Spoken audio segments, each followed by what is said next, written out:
კონტროლის პალატა ქართული ოცნების წევრების დაკითხვას განაგრძობს.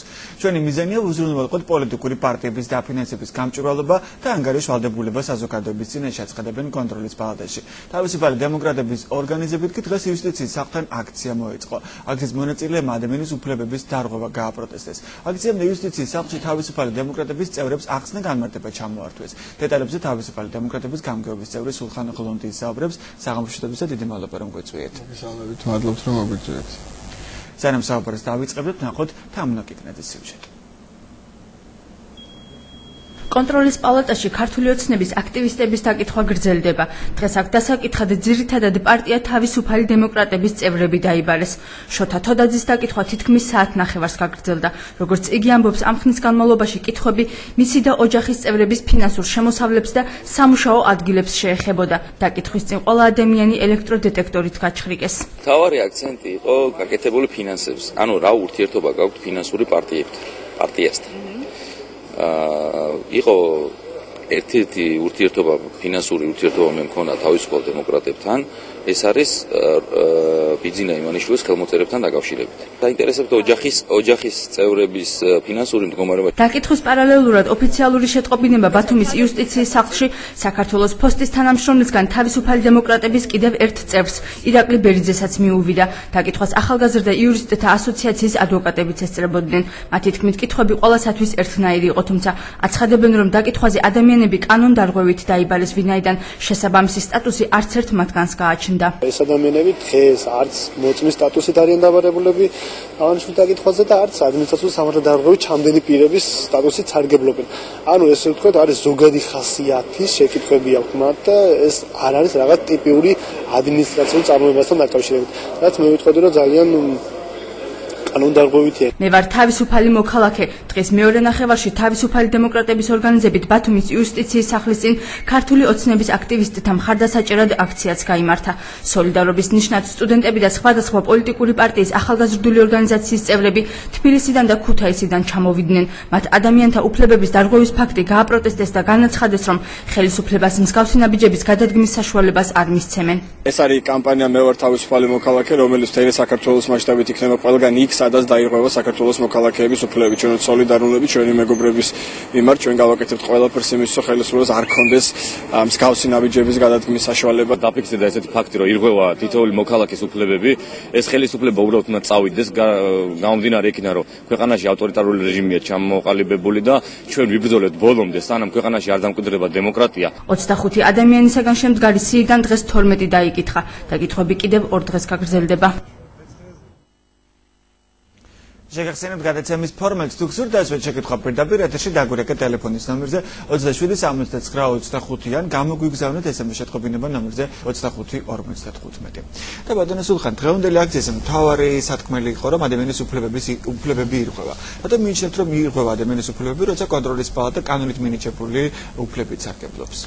უპირველეს ყოვლისა მინდა მივესალმო თქვენს მაყურებელს და შეგახსენოთ, რომ კონტროლის პალატა საქართველოს კონსტიტუციის კონტროლის პალატას უფლებამოვალეობების 97-ე მუხლი განსაზღვრავს და იგი ამბობს შემდეგ რამეს შემიძლია ციტირება მოვიყვანო, რომ კონტროლის პალატა არის ორგანო, რომელიც სახელმწიფო და საჯარო სამსახურების ფინანსურ საკითხებს განკარგავს. ეს ნიშნავს იმას, რომ კონტროლის პალატა კონკრეტული დებულების ასე ვთქვათ, ფარგლებში მოქმედებს და მას სხვა უფლება არ გააჩნია. მოქალაქეთა შესახებ კანონში დეკემბრის თვეში შეიტანეს ცვლილებები, რომელიც ამბობს, რომ ასევე კონტროლის პალატას აბსოლუტურად განუსაზღვრელი რაოდენობის უფლებამოსილება მიანიჭეს ამ საკითხებთან დაკავშირებით, მაგრამ ეს არის კანონი, სხვა კანონი უпростоრად, რომელიც უნდა ყოფილიყო კონსტიტუციური კანონი, არ შესულა მაშინ ცვლილებები და ეს კანონი, ასე ვთქვათ, არის ანტიკონსტიტუციური ბუნებრივია. საქართველოს საკონსტიტუციო სასამართლოში ეს ყველაფერი გასაჩივრდება, რადგანაც ეს არის უკანონო. პრაქტიკულად ადამიანებს დღეს კითხავს აბსოლუტურად უკანონო ორგანო, თუმცა დაკითხვა აბსოლუტურად ცოტა გაურკვეველი თემა არის. იმიტომ რომ იმ წერილში, რომელიცაც ისინი უგზავნეს ჩვენს აქტივისტებს და მეგობრებს, ასე ვთქვათ, არის ძალიან კონკრეტული შეუსაბამობები. მე თუ შემიძლია უბრალოდ ამასთან დაკავშირებით მოკლედ იურიდიული. ხო, მაშინ აკვირდა რომ დავაზუსტოთ, ანუ რატომ თქვა არ აპროტესტებთ კანონს და აპროტესტებთ კონტროლის პალატას მოქმედებას, იმიტომ რომ მას უკვე აქვს კანონით მინიჭებული უფლებამოსილება და შესაბამისად მოქმედებს. ეხლა გიპასუხებთ იმისთვის, რომ ჩვენ შევიტანოთ სარჩელი, ამას ვადაჭირდება და ბუნებრივია მსგავსი სარჩელი იქნება, უბრალოდ საკითხი არის ესე, რომ დღეს უკვე მიდის მოქალაქეების ზოგადად ზოგადად საქართველოს მოქალაქეების იქნება ქართული ოცნების სახით სხვა იურისტები ამას კონკრეტულად მნიშვნელობა არ აქვს. კონკრეტულად ეს არის ფაქტი, რომ უნდა შევიდეს ამ ანტიკონსტიტუციური რატომ არის ანტიკონსტიტუციური? რა შეეწინააღმდეგება? ეხლა ვიგეუბნებით 97 მუხლი ამბობს, რომ არ აქვს კონტროლის პალატას უფლება დაიბაროს საქართველოს მოქალაქეები ახსნა განმარტებას. ის კონკრეტულად განუსაზღვრავს, ანუ დისკრიფციას ამბობს კონტროლის პალატის მუშაობისას, რაც გულისხმობს იმას, რომ მან უნდა შეამოწმოს მხოლოდ საჯარო სამსახურების ფინანსური საკითხები და შემდეგ უნდა წარუდგინოს ეს ყველაფერი პარლამენტს განსახილველად. ანუ კონკრეტულად ამბობს კონსტიტუცია, რა უფლება მოვალეობები აქვს 97 მუხლში, ასე ვთქვათ, კონტროლის პალატას. დღეს ჩვენ აბსოლუტურად სხვა რამეს ვხედავთ და დეკემბერში მიიღეს ეს კანონი იმის გამო, რომ მათ ჰქონოდათ, ასე ვთქვათ, აბსოლუტურად განუხორციელებლად შეეძლოთ, ასე ვთქვათ, რაც იყო მათთვის განუხორციელებელი, ეხლა უკვე შეეძლებოდათ იმის გამო, რომ მთელი საქართველოს მასშტაბით მოეწყოთ ტერორი, ასე ვთქვათ, ოპოზიციურ აქტივისტებზე. ეს არის დაშინების ცდელობა, ბუნებრივი და გაკონტროლება, ასე ვთქვათ, ნებისმიერი ჩვენი აქტიურობის. თუმცა რატომ არის დაშინება? რას გულისხმობს იქ დაშინებაში? რა ხდებოდა დღესაც დაკითხვაზე, რაც შეგიძლიათ თქვა, რომ ეს იყო დაშინება? უპირველეს ყოვლისა მე მინდა ეხლა ვიგეთ, მე მინდა ამ ადამიანების სახელი და გვარები წავიკითხო, ვინც იყო დღეს დაკითხული, უბრალოდ ბათუმელები ჩვენ გვიყურებს და არა მხოლოდ ბათუმელები, ამ ადამიანებს იცნობს და ამ ადამიანების ოჯახის წევრებს იცნობენ ბუნებრივია. რატომ მინდა მე ეს ყველაფერი რო გავაკეთო? იმიტომ რომ ჩვენ თითოეულმა ჩვენთაგანმა, ასე ვთქვათ, საკუთარ თავზე უნდა წარმოვიდგინოთ რა ხდება მაშინ, როცა მაგალითად 24 წლის თორნიკე ჟავანაძეს იბარებენ ახსნა განმარტების მისაცემად, მაგრამ იქ ყველაფერი ხდება ისე, როგორც მაგალითად ბრალდებულის დაკითხვის დროს. კონკრეტულად მე მინდა სახელი და გვარები წავიკითხო, იმიტომ რომ ძალიან ბევრ ადამიანს ეს მოხდება გულზე, იმიტომ რომ მათი ახლობლები იქნება ეს ხალხი. ეს არის შოთა თოდაძე, ირაკლი მაჯგალაძე, დავით მიქელაძე, თორნიკე ჟავანაძე, ორლიკი არველაძე, ნუგზარ სელიმბა და ირაკლი ბერიძე. ესენი არის ჩვენი მეგობრები, ჩვენი თანამებრძოლები. ასევე იყო კიდე სხვა ადამიანები თქვენი ცით დაბარებული დაკითხვაზე. მუქარა, რატომ ვფიქრობთ რომ და ამბობთ რომ დაშინება იყო? თუ გარკვევა ამ პირთა ქონების წარმომავლობის შესახებ. არა, ეხლავე გიხსნით პირველ რიგში რატომ იყო ეს ყველაფერი. ამასთან დაკავშირებით მოდით საბუთებით ვილაპარაკოთ ჯაბა. და უბრალოდ 2 წუთი მომიცი, იმიტომ რომ მოქალაქეებს ზუსტად გავაგებიოთ ჩვენს მაყურებელს რაში არის საქმე. კონტროლის პალატამ გაუგზავნა უწყებები, ეგრეთ წოდებული, რომლითაც ახსნა განმარტების, ასე ვთქვათ, მისაცემად დაიბარა ეს ადამიანი. მე უწყებები მინდა შენ გაჩვენო, რომელსაც არ აქვს ბლანკი, არ აქვს მითითებული დრო და არ აქვს მითითებული ნომერი. ეს ნიშნავს იმას, რომ მსგავს უწყებას აქვს ფარატინა ქახალდის, ასე ვთქვათ, ფასი. ამას პირდაპირ ვამბობ, უბრალოდ ამის შესახებ გავაგრძელებ, რაში არის საქმე რეალურად. საკითხი არის შემდეგში. კონტროლის პალატის პოლიტიკურ პარტიების ფინანსური მონიტორინგის სამსახურის უფროსის მოადგილე ვინმე გიორგი ამირანაშვილი აწერს მსგავს დოკუმენტებს ხელს მთელი საქართველოს მასშტაბით. ერთი წამი ტექსტი არის ყველგან იდენტური, ბუნებრივია, მაგრამ ხელმოწერა არის განსხვავებული.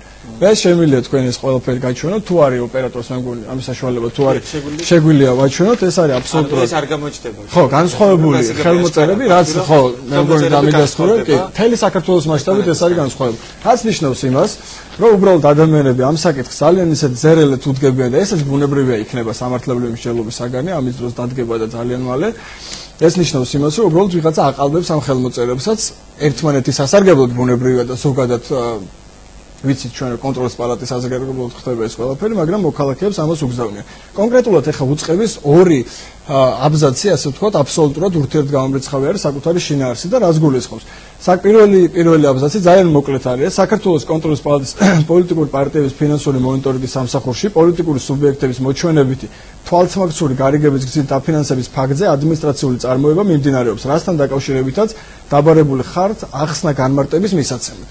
კონკრეტულად გითხულ, ახსნა განმარტების მისაცემად. რაც გულისხმობს იმას, რომ ჩვენი აზრით კონტროლის პალატა ამბობს მარტივად გასაგებიანით, რომ გადმოვთარგმნოთ ეს ყველაფერი, ჩვენი აზრით ამბობს კონტროლის პალატა, რომ არსებობს რაღაც ფაქტი, თითქოს ვიღაც სადღაც არღვევს კანონს და მოდი თქვენ დაგიბარებთ ჩვენ ახსნა განმარტების მისაცემად. ანუ თქვენ ხომ არ იცით ამ კონკრეტულ საქმესთან დაკავშირებით რაიმე საქართველოს მოქალაქე პირობითად სახელი და გვარი, ვინმე სახელი და გვარი. ხოლო შემდეგი აბზაცში ბატონ ჯაბა ეს რამეს უთითებს, რომ ასევე დამატებით გაცნობს, რომ ადმინისტრაციულ სამართალდარღვევათა კოდექს 212 მუხლის საფუძველზე და შემდეგ განუმარტავს რა შეუძლია ამ მუხლის საფუძველზე. ეხლა ვნახოთ კონკრეტულად რას ამბობს 252 მუხლი. 252 მუხლი განსაზღვრავს 252 მუხლის ადმინისტრაციულ სამართალდამხმართა კოდექსით ადგენს ადმინისტრაციულ პასუხისმგებაში მიცემული პირის უფლება-მოვალეობებს. ხვდებით აქ რაში არის საქმე? ერთის მხრივ ეუბნება რომ თქვენ არაფერს შუაში არ ხართ ამასთან დაკავშირებით, მობრძანეთ ახსნა განმარტება გითხარით და მეორე მხრივ ეუბნება რომ გააქვს ის უფლება-მოვალეობები კონკრეტულად, რომელიც აქვს მაგალითად ადმინისტრაციულ პასუხისმგებლობაში მიცემულ პირს. ესე იგი ბუნებრივია მოქალაქეები ამას ჟურნალი გადიან იურისტებთან კონსულტაციას და ნიშნავს ეს იმას, რომ ეს არის ბუნებრივია თავიდან ბოლომდე ქვეტექსტი სეწოლის მოქალაქეს ერთის ხრეუნები მოდი გაგესაუბრო და მეორე ხრეუნები რომ თურმე დამნაშავე ცხარ ჭყალებში ბუნებრივია დამნაშავე ამასთან დაკავშირებით და იწყება რა? იწყება ეს პროცესი წარმოიდგინოს ნებისმიერმა ჩვენმა მაყურებელმა პროცესი არის შემდეგი ახსნა განმარტების მისაცემად უნდა მიდიოდეს წესდეს მოქალაქეები შედიან გადიან ჩხრეკას ეურებიან ფეხები მხრების სიგანეზე მუნიციპალიტეტის განგებობის შენობაში ესევე ხდება მუნიციპალიტეტის განგებობის შენობაში მთელი საქართველოს მასშტაბით დაახლოებით 400-მდე მოქალაქე არის დღეს ამ მდგომარეობაში და მათი ოჯახები ძალიან სერიოზული სტრესის ქვეშ არიან ბუნებრივია ამის გამო საკითხი დგება ესე რომ მათ ჩხრეკას აწარმოებენ სრული მეტალო დეტექტორებით, ასე ვთქვათ, ეძებენ რაღაცებს ჯიბეებში და არა მხოლოდ ჯიბეებში, მობილურ ტელეფონს რთავენ და ასე შემდეგ. ანუ ყველა იმ პროცედურას ახორციელებენ, რასაც ჩვეულებრივ დაკითხვის დროს ახორციელებენ. მაგრამ ბოდიშებ დავამთავრებ, მაგრამ ესწრებოდეს ადვოკატები გიხსნით უბრალოდ მინდა რომ მოურჩეთ ამასთან დაკავშირებით ხელისუფლება ერთის მხრივ ეუბნება რომ ამ მოქალაქეებს უბრალოდ ახსნა განმარტებას თხოვს და მეორე მხრივ მათ ექცევათ რაღაც როგორც ბრალდებულებს, როგორც ბრალეულებს რაიმე კონკრეტულ საქმესთან დაკავშირებით. ეს არის მთელი საქართველოს მასშტაბით ბატონ ჯავ კიდევ ერთხელ მიმეორებთ ამას ჩვენი მოქალაქეების ოპოზიციონერი აქტივისტების, ასე ვთქვათ, და მხარდამჭერების, თავისუფალი მოქალაქეების და თავისუფალი ადამიანების დევნის ტიპიური მაგალითი და ბოლოს სანამ კითხოს დავასრულებ, რა არის ამ ყველაფრის მიზანი? ამ ყველაფრის მიზანი არის მე მინდა ჩვენს ტელემაყურებლებს უთხრა ერთი რამ. ამ ყველაფრის მიზანი არ არის ბუნებრივია ის, რომ შეეშინდება პირობითად შოთა თოდაძეს ან ირაკლი მანჯგალაძეს, მათ ძალიან კარგად იციან, რომ ამის შიში არ იქნება 99%-ში არ იქნება ამის შიში, იმიტომ რომ ისინი თავისუფალი მოქალაქეები არიან, მათ რო გადადგეს ოპოზიციის მხარდამჭერი ნაბიჯებით ღევანდელ საქართველოში, ეს გულისხმობს იმას, რომ ისინი არიან ძალიან მხნედ საკუთარ არჩევანში და საკუთარ მტკიცედ განან ამ არჩევანზე. საკითხი არის შემდეგში, რომ დააშინონ ამ ადამიანების მეზობლები, დააშინონ ნათესავები და ამ ყველა ანუ სხვებს შეექმნათ იმის დაბეჭდილება, რომ ბუნებრივია, რომ ოპოზიციის აქტივისტების დევნა მიდის. აი ეს არის საკითხი, მე მინდა მიმართო ჩვენს მაყურებელს და მთხოვო მათ. თითოეული თქვენთაგანის ოჯახის წევრია ეს ადამიანები. ეს არის ჩვენი საერთო ქვეყანა და ისე გვეკუთვნის, ზუსტად თანაბრად გვეკუთვნის, როგორც ხელისუფლებას, ასევე ოპოზიციას. მე მინდა გთხოვოთ თითოეულ თქვენთაგანს გადადგით ნაბიჯი თავისუფლებისკენ, იმიტომ რომ ეს არის დღეები, როცა კონკრეტულად წყდება და არა მხოლოდ ამ დღეებში, არამედ არჩევნებამდე ყოველი დღე იქნება ისეთი, რომელიც გადაწყვეტს ჩვენი სამშობლო, ჩვენი საქართველო როგორი გზით წავა. ეს იქნება ავტორიტარიზმი, სადაც იქნება ერთი ხელისუფლება და ერთი ჯგუფი და დანარჩენი აბსოლუტურად არც ერთ მოქალაქეს არ ექნება არავითარი უფლებები, დეკლარირებული ფურცლებზე ექნება, მაგრამ რეალურად არავითარი უფლება არ ექნება. ან იქნება სამშობლო, სადაც თითოეული ჩვენთაგანი გადმოვა საკუთარი ეზოდან, გამოვა საკუთარი კორპუსიდან, ეცოდინება რომ არ უსმენენ მობილურ ტელეფონზე, არ გამოუშვებენ სამსახურიდან იმის გამო, რომ ექნება თავისუფალი აზრი და განსხვავებულობა ამ ქვეყანაში იდევნება და გამარჯვებულ საქართველოში ასეთი ფაქტი აღარ იქნება ბუნებრივია. მე მინდა მათ ვთხოვო უბრალოდ თითოეულმა ჩვენთაგანმა გავაცნობიერო ძალიან კარგად რა პროცესი მიდის დღეს საქართველოს 400 ოჯახში მინიმუმ. დაკითხვაზე რა ხდებოდა და ვინ ესწრებოდა დღეს ამ დაკითხვას? დაკითხვებს ესწრებოდა ადვოკატები. დიდი მადლობა მინდა უთხრა იურისტთა ასოციაციას ამისთვის, რომ ისინი ძალიან ისე თავისუფლად და მხნედ იცავდნენ ჩვენ მეგობრებს დაკითხვებზე. დაკითხვაზე იყო ძალიან საინტერესო კითხვები ბატონ ჯავა, რომელიც გულისხმობდა შემდეგს, რომ როგორი არის თქვენი ოჯახური შემოსავალი, მუშაობს თუ არა დედა, მუშაობს თუ არა მამა, ყავს თუ არა მეუღლე, რა გაკავშირებთ ამა თუ იმ ოპოზიციურ სუბიექტთან, რომელ ოპოზიციურ ლიდერებს იცნობთ, ასე ვთქვათ, იღებდით თუ არა რაიმე ტიპის დაფინანსებას, რატომ არ მუშაობთ, რატომ ხართ ოპოზიციაში, რაც ყველაზე მნიშვნელოვანი კითხვა არის ადამიანს, აი რატო ხარ ოპოზიციაში, კონტროლის პალატა ახსნა განმარტებისთვის იბარებს და აი რაღაც გესტაპოს ტიპის ორგანოდ ყალიბდება პოლიტიკურ პოლიციას. ესეთი შეკითხვა, რატომ ხართ ოპოზიციაში? კონკრეტულად მაგალითად შოთა თოდაძეს რამდენადაც მახსოვს დაუსვეს ეს შეკითხვა და სხვაებზე ეს მარტო აქ არ ხდება, თუ მთელი საქართველოს მასშტაბით ხდება ეს შეკითხვების დასვა და კონკრეტულად ადამიანებს ხაზგასმით ეუბნებიან და კიდევ თავმნიშვნელოვანი საკითხი, რომ რატო ხართ ხელისუფლების მოწინააღმდეგეები, რას გააკეთებს მომავალი ხელისუფლება თუ ხელისუფლება შეიცვლება, ამას გეუბნებით კონტროლის პალატის რიგი თანამშრომელი იდეაში, იმიტომ რომ აქ რაღაც სპეციალურ გამოძიებას საუბარი არ არის, ატარებს ამ ტიპის გასაუბრებებს საქართველოს მოქალაქეებთან. აი ამ უწყების თანახმად, რომელიც კიდევ ერთხელ გაყალბებული დოკუმენტი არის იდეაში და ამაზეც იქნება საუბარი, აი ამ უწყების თანახმად ახსნა განმარტებას ართმევს, მაგრამ ესაუბრება მის პოლიტიკურ მრწამსზე. ბატონ ჯაბა, ეს ნიშნავს იმას, ადამიანს კითხო, პირობითად ვამბობ, მე არ მინდა ამ კატეგორიაში ავიყვანო, მაგრამ მაინც რატომ ხარ ამა თუ იმ აღმსარებლობის წევრი? რატომ აღიარებ პირობითად გეუბნებით ამა თუ იმ აღმსარებლობას? იგივეა კითხო, რატომ ხარ ამა თუ იმ სოფხედველობის წევრი? გავიკეთეთ, მაყურებელი გოლოდება და შეკითხვა მოვისმინოთ, გისმენთ თქვენ პირდაპირ ეთერში ხართ. საღამოშიდობის მოგესალმებით ბატონო ჯაბა, მოგესალმებით ბატონო სულხან. ესეთი შეკითხვა მაქვს. რას შეიძლება ახალს ველოდოთ სიურპრიზად ხელისუფლებისგან და როგორ დავიცვათ თავისუფლად მოაზროვნე მოქალაქეებმა? დიდი მადლობა. გასაგებია, დიდი მადლობა თქვენ რომ გვეხურებთ. მე არ მესმის კითხვა ობოდის შუქზე მაყურებელს. რას უნდა ველოდოთ ახალ სიურპრიზ ხელისუფლებისგან და როგორ უნდა დავიცვათ თავის მოქალაქეებმა, ვინც თავისუფლად მოაზროვნებთო? დიდი მადლობა ამ შეკითხვისთვის. ეს აქციაზე გაჟღერებული ხელისუფლებას მსგავსი ნაბიჯების გადადგმის საშუალებას არ მივცემთ. როგორ აპირებთ ამის გადადგმას? საკითხი არის ბატონ ჯაბა, დღეს ჩვენს მეგობრებთან ერთად შეგვეხმარება ქუთაისიდან, ასე ვთქვათ, თბილისიდან ჩვენი მეგობრები ჩამოვედით ჩვენი, ასე ვთქვათ, თანამებრძოლების ხარდასაჭერად. ჩვენ ვარ ძალიან ბევრნი, მაგრამ ამას სჭირდება ბუნებრივი ორგანიზება, ამას სჭირდება რაღაც პოლიტიკური ფრთის ქვეშ მოქცევა, არ აქვს მნიშვნელობა კონკრეტულ პარტიას, აქ არის საუბარი იმაზე, რა ტიპის ფასეულობას ავირჩევთ ჩვენ. აი ჩვენმა მაყურებელმა თქვა, რომ რა შეგვიძლია გავაკეთოთ იმისთვის, რომ მსგავსი ფაქტები აღარ განმეორდეს. პირველ რიგში მე მინდა მივართომად და უნდა უთხრა ის, რომ ჩვენ უნდა ვიყოთ მოქალაქეები. მოქალაქე ხარ მაშინ, მოქალაქეები ვართ მაშინ, საკუთარ თავსაც ვეუბნები ამას, როცა პრეტენზიას განვაცხადებთ ჩვენ უფლებებზე. არსად განვითარებულ ქვეყანაში მსოფლიოს ვერცერთი მთავრობა ვერ გაბედავს მოქალაქეები დაიბაროს მთელი საქართველოს, მთელი ქვეყნის მასშტაბით და უთხრას მას თუ რატომ არის ამა თუ იმ პოლიტიკური სუბიექტის წევრი ბუნებრივია. ჩვენი მთავარი პრობლემა არის ის, რომ ჩვენ არ ვართ ამ საკითხებში ერთმანეთის სოლიდარული. არ ნიშნავს იმას, რომ მე არ ვარ პირობითად ჟურნალისტი თუ ჯაბანაძე შეექმნა პრობლემები, მე როგორც მოქალაქე უნდა დავდგე მისი ჟურნალისტური პროფესიული, ასე ვთქვათ, იდეებისა და ფასეულობების სადარაჯოზე. ეს ნიშნავს იმას, რომ ჩვენ ამ შემთხვევაში ვაყალიბებთ მოქალაქეობრივ სამოქალაქო ცნობიერებას და ჩვენ ვიცით კონკრეტულად რა გვინდა. მე ბუნებრივია, არ მინდა დიდაქტიკური ტონი იგრძნობოდეს ჩემში, მაშინ როცა ჩემ ქალაქალებს ველაპარაკები, მე ამ ქალაქში დავიბადე, გავიზარდე და აი მე მინდა ცოტა პათეტიკა შეიძლება ჩავმერთო, ძალიან მიყვარს ჩემი ქალაქი, ბუნებრივია და ბოლომდე დავრჩები თითეული მათგანის უფლებების დამცველი. დღეს ჩვენ იმიტომ ვართ აქ კიდევ ერთხელ ვამბობ რა, რომ ეს 7 ადამიანი და არა მხოლოდ ისინი არ დავტოვოთ პრობლემასთან მარტო. რაც შეეხება რეაგირებას ბოდიში, რაც შეეხება რეაგირებას, ბუნებრივია ჩვენ ამასთან დაკავშირებით გვექნება რეაგირება და კიდევ ერთი რა რეაგირება გექნება, დღეს გააკეთეთ? ამასთან დაკავშირებით არ არის გამორიცხული ასევე იყოს საპროტესტო აქციები, პირველ რიგში სამართლებრივი ბრძოლა იქნება, ბუნებრივია და თუ მოქალაქეებს ექნებათ ასე ვთქვათ შეკითხვა და მე ამ შეკითხვას ასე ვთქვათ ველი მოქალაქეებისგან, რომ ამ ქვეყანაში არ არის სასამართლო და ბოლო-ბოლო სადამდე შეიძლება ეს ყველაფერი მივიდეს. სადამდე შეიძლება ეს ყველაფერი მივიდეს და თითოეული ჩვენთაგანი გავაცნობიერებთ ერთ დღეს თელიერი, ასე ვთქვათ, ჩვენი ეროვნული ენერგია გვეტყვის ამაზე პასუხს, რომ ამ ქვეყანაში არაფერი აღარ იცვლება, არაფერი არ შეიძლება შეიცვალოს და თითოეული ჩვენთაგანი შემდეგ დავდგებით ცვლილებების გზაზე. ეს მოხდა არაერთხელ არაერთ ქვეყანაში. მაყურებელი გოლოდება, გისმენთ თქვენ პირდაპირ ეთერში ხართ. გისმენთ? საღამოშიდობისა. საღამოშიდობისა. ძალიან შემოგიერთდი და ძალიან გამიხარდა, რომ სულხანი უკვე არის ჩვენთან და მაინტერესებს როდის დაიწყება ბათუმში თქვენი აქტიური პოლიტიკური მოღვაწეობა? ძალიან აკლი ხართ ჩვენს ქალაქს. თქვენ გულისხმობთ ქართულ ოცნებას და კონკრეტულად თავისუფალ დემოკრატებს. კარგად, გასაგებია ეს მაყურებლის შეკითხვა. ანუ მაყურებელი ამბობს, რომ როდის დაიწყება თქვენი პარტიის და ქართული ოცნების აქტიურობა აჭარაში?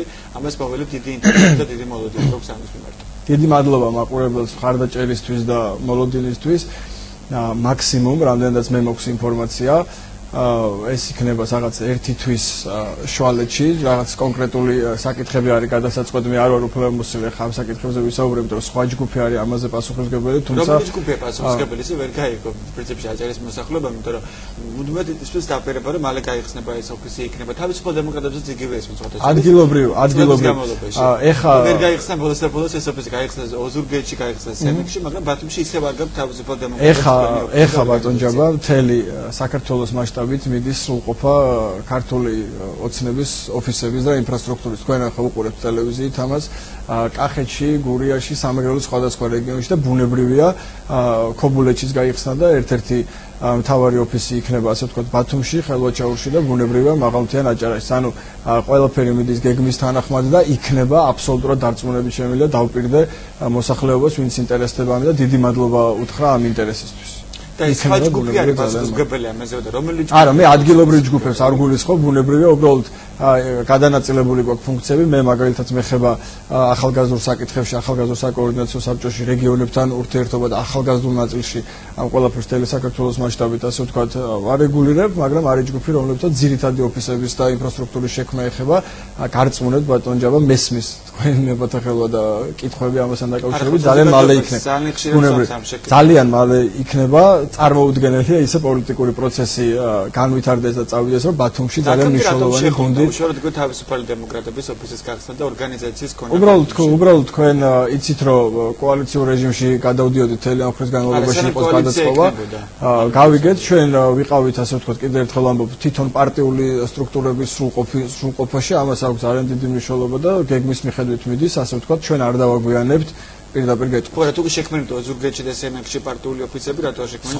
სხვა ბევრ ქალაქში ვერ მოახერხეთ, ასე ვთქვათ, ჯერ ამის შექმნა, თუმცა ბათუმში ჩვენ გვყავს ძალიან ძლიერი გუნდი, ასე ვთქვათ, რომელსაც კობოჩხეიძე ხელმძღვანელობს, ერთ-ერთი ყველაზე წესიერი კაცი, ჩემი აზრით, ამ ქალაქში ერთ-ერთი ყველაზე წესიერი კაცი, რომელიც არის წყინვალე მეოჯახე და ძალიან წესიერი ადამიანი. და ბუნებრივია ჩვენ ჩამოვყალიბებთ მასთან ერთად მისი ხელმძღვანელობით ჩვენს პარტიულ სტრუქტურას და ბუნებრივია ის იქნება ეს ორგანიზაციის ხელმძღვანელი ჩვენი პარტიის თავისუფალ დემოკრატებსაც შეეხება კობა იქნება ბუნებრივია ერთ-ერთი ხელმძღვანელი ამის ეს იქნება ბათუმის თუ აჭარის ორგანიზაცია ზუსტად ვერ გეტყვი მაგრამ ერთ-ერთი ხელმძღვანელი იქნება ბუნებრივია ხშირად ვებსაუბრობთ ამ თემაზე რომ თავისუფალი დემოკრატებიდან არავინ არ იყო თქვათ ვინმე ან ორგანიზაციული სახე არ ქონდა მე ვფიქრობ რომ ეხა კონკრეტულად მე ვფიქრობ რომ მნიშვნელოვანი ეთერი არის ხა ეს იმისათვის რომ ინფრასტრუქტურაზე საუბარში არ დავკარგოთ რომ გვექნება კონკრეტულად ამასთან დაკავშირებით პოზიცია ძალიან მალე გვექნება ინფრასტრუქტურა გვექნება ოფისი მოსახლეობას ექნება საშუალება მოვიდეს გაწევრიანდეს და ჩვენთან ერთად ასე ვთქვათ გააგრძელოს ბრძოლა ჩვენ არც ერთხელ ადრეც და შემდეგაც არჩევნების პერიოდშიც არ დაგვიტოვებია არც ერთი ჩვენი თანამებრძოლი და მეგობარი ასე ვთქვათ განსაცდელში საქართველოს მოქალაქეებს თელ ტერიტორიაზე როგორც შეგვეძლო ვედექით გვერდში ხა არის დრო როცა ერთმანეთი უნდა გავაძლიეროთ ერთმანეთს უნდა დაუდგეთ გვერდში ვიყოთ ბევრნი იქნება ბატონ ჯაბა ამასთან დაკავშირებით კიდევ ერთხელ არ არის მნიშვნელოვანი დღეს აი მე და თქვენ შორის აი მნიშვნელოვანი წუთები როცა მთელი საქართველოს მასშტაბით მიდის ტერორი ვისაუბროთ იმაზე ხვალ გახსნით ოფისს ზეგ გახსნით ძალიან მალე გაიხსნება ეს ოფისი და ის იქნება დემოკრატიის ცენტრი ბუნებრივია კარგი ხანდა რაც შეექმნა თავისუფალ დემოკრატები მას შემდეგ კარგი ძალიან კარგი ოფისი რო გაიხსნება მე ვიქნები თქვენი სტუმარი ასე ვთქვათ და ნახავთ რომ ეს ძალიან მალე იქნება თავისუფალი დემოკრატებიდან აჭარაში ყოველ შემთხვევაში საკრებულოში არის წარმოქმნილი მხოლოდ ქობულეთში თქვენი წარმოქმნელი ეს არის აზორ თხილაიშვილი. ვითხსნით იმას რომ თქვა იგივე ბატონი აზორისგან არის ხო მთელი ამ ხნის განმავლობაში რაც არჩეულია ქობულეთის საკრებულოში არც ერთი საჯარო განცხადება თქვა ან პროტესტი ან სატელევიზიო გამოსვლა რომელიმეს ერთ საკითხთან დაკავშირებით მაინც ქობულეთში 2010 წლიდან დღემდე რაც შედგა ეს არჩევნები. მე ამაში ვერ დაგეთანხმებით ბატონ ჯაბა არ მახსოვს ახლა კონკრეტულად გითხრათ საჯარო განცხადებების შესახებ ვიცი ერთი რამ რომ ბატონი ანზორი და არა მარტო ანზორი მისი გუნდი ძალიან აქტიურად მუშაობს მოქალაქეებთან არ არის დღე რომელიმე სოფელში არ წავიდნენ ძალიან აქტიურად არ ვიცით რა არის საქმე წარმომადგენლობითი ორგანოში წარმოდგენილი ადამიანის გადასაწყვეტია კონკრეტულად იulis თუ არა ჟურნალისტებთან ერთად თუ იulis პირად კონტაქტებზე საქართველოს მოქალაქეებს დაეხმარო არ ნიშნავს იმას რომ ტელევიზიაში არა ნაცნობძრაობა უბრალოდ მუდმივად ტელევიზორში მუდმივად არის ტელევიზორში ნაცნობ მოძრაობა ტელევიზიით გამოდის ჩემი აზრით ბევრს არაფერს არ აკეთებს უბრალოდ საუბრობენ და არის ადამიანები რომლებიც მართლა რაღაც აკეთებენ ვერ ვიტყვი კონკრეტულად კიდევ ერთხელ ამ ფაქტთან დაკავშირებით მე იმ ნაწილში რაზეც ვარ პასუხისმგებელი მინდა გითხრათ რომ დღე არ არის შეხვედრები არ ქონდეს სხვადასხვა საქართველოს სხვადასხვა კუთხეში და ქობულეთის საკრებულოში არის მის არც ერთი ოპოზიციონერი და ვინც მოხდა საკრებულოში ეს არის ხელმოწმე ბატონ ანზორს არის მის არც ერთი მათგანისგან ან რამე განცხადება ან ბრიფინგი ან ტელევიზიის მომიწვიეთ ასე არა ერთხელ იყო სხვადასხვა მიზეზი მაგრამ რაღაც ერთხელაც ხომ უნდა იყოს რაღაცა თქვა თემა ბიუჯეტი დამტკიცდა შესრულდა ბკრ-ში თქვენ კითხეთ და ბატონი ანზორი არ დაინტერესდა ამ თემით და ეთერში მოსვლაზე უარი გითხათ, გულწრფელად მითხარით. თქვენ გაუგზავნეთ მას ჟურნალისტად, ჩემი კითხვა არ ეგეთ, წავიდა ჟურნალისტად, მან თავი აარიდა პასუხს იყო ეგეთ შემთხვევა ერთხელ მაინც? არა ერთხელ კი არა, არაერთხელ. თემა მითხარით ერთი, რა თემასთან დაკავშირებით. უბრალოდ მაინტერესებს ბიუჯეტის შედგენა, ბიუჯეტის ანგარიშის ჩაბარება, საკრებულოს ინიციატივა, დაბაშიძის ძეგლი, რომელიც იყო ნაგავსაყრაზე დაგდებული და ასე შემდეგ და ასე შემდეგ. არ ვიცი კონკრეტულად პოლიტიკოსმა უნდა მიიქციოს ყურადღება, მან დაიმსახურა ჟურნალისტი. ჩემი აზრით პოლიტიკოსმა უნდა გააკეთოს საქმე. თუ ქობულეთლები თვლიან, რომ ეს ადამიანი აკეთებს საქმეს, ეს ნიშნავს იმას, რომ მას მიცენ ხმა, მას მიცენ მანდატი და ბატონი ანზორის პასუხისმგებლობის საკითხი არის ბუნებრივია ბოლომდე ღირსეულად ატაროს ეს მანდატი. მე დარწმუნებული პირადად ჩემ აზრს მოგახსენებთ, დავაკვირდეთ მოვლენებს და ვნახავთ, რომ ეს ყველაფერი წოდოს ხარ. და ბოლოს მინდა გითხრათ, დაუცეთ რადგან ბართმელებთან დებით აზიზის მეჩეთთან დაკავშირებით, რომ ყველაზე ხმაურიანი თემა ბოლო პერიოდში არის სწორედ ეს. თქვენი პირადი დამოკიდებულება როგორია აზიზის მეჩეთთან?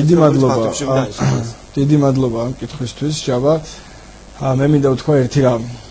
უპირველეს ყოვლისა ხელისუფლება მუდმივად ცდილობს ეს საკითხი რაღაც რელიგიური დაპირისპირების და სპეკულაციების საგნად აქციოს და პოლიტიკურ ჭრილში გადაიყვანოს ეს ყველაფერი. მე მინდა ეთერი დაუდასტურო ჩემი ძალიან დიდი პატივისცემა და სიყვარული ისლამის აღფსარებლებს, ჩემს ძმებს, ჩემს თანამოქალაქეებს.